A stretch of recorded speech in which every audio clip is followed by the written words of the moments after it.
কৃষ্ণপ্রেমী গুণী শ্রোতাজনেরা মানব সভ্যতার প্রকৃত অর্থ সম্বন্ধে বলতে গেলে শাস্ত্রের কথা বলে শুরু করতে হয়।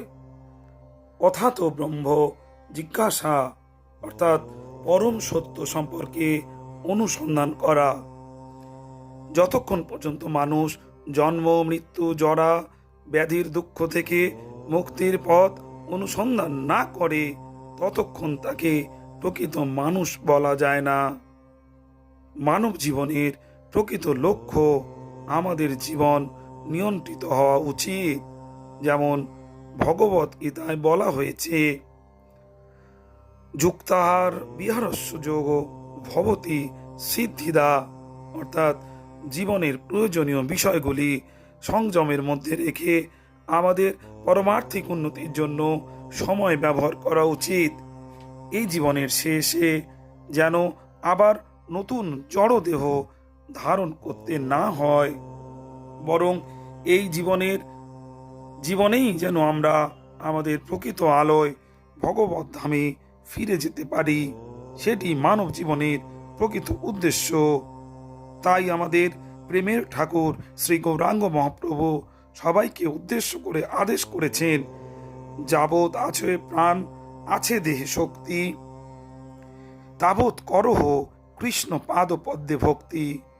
কৃষ্ণ মাতা কৃষ্ণ পিতা কৃষ্ণ প্রাণধন, চরণ ধরিয়া বলি কৃষ্ণে দেহ মন।